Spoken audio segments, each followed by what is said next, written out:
સુરેન્દ્રનગર જિલ્લાના સાયલા નજીક ઘોસર ગામ પાસે કાર અને બાઇક વચ્ચે ગંભીર અકસ્માત સર્જાયો છે। અકસ્માતમાં બાઇક સવાર એક યુવાનનું કરુણ મૃત્યુ થયું છે। અકસ્માતની ગંભીરતા એટલી હતી કે કારની તમામ એરબેગ્સ ખુલી ગઈ।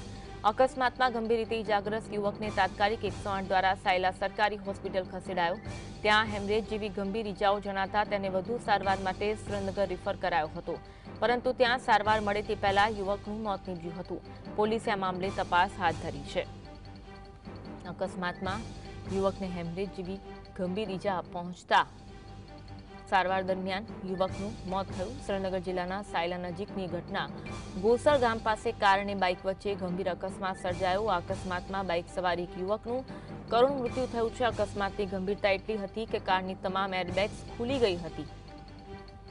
અકસ્માતમાં ગંભીર રીતે ઇજાગ્રસ્ત યુવકને તાત્કાલિક 108 દ્વારા સાયલા સરકારી હોસ્પિટલ ખસેડવામાં આવ્યો હતો।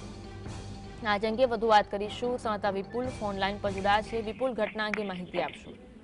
જે અનુ જણાવું કે સાયલા દ્વારા જે હાઈવે છે, જે ચોટીલાનો હાઈવે પણ કહી શકાય છે, ત્યાં ગોસરના ગામ પાસે કાર અને બાઇક વચ્ચે ગંભીર અકસ્માત સર્જાયો હતો, જેમાં એક યુવાનનું જે છે તે મોત થવા પામ્યું હતું। કાર અકસ્માત એટલો ગંભીર હતો કે કારની તમામ જે એરબેગ છે તે ખુલી જવા પામી હતી। જ્યારે તેના આધાર કાર્ડ મળતા તેની મહારાષ્ટ્ર અમરાવતીનો હોવાનું સામે આવ્યું હતું। ત્યારે પ્રથમ સારવાર માટે સાયલા સરકારી હોસ્પિટલ ખાતે ખસેડાયો હતો। જ્યારે હેમરેજ જેવી ઈજા જણાતા તેને સુરેન્દ્રનગર રિફર કરાતા રસ્તામાં તેનું મોત થવા પામ્યું હતું। જી, આભાર માહિતી આપવા માટે।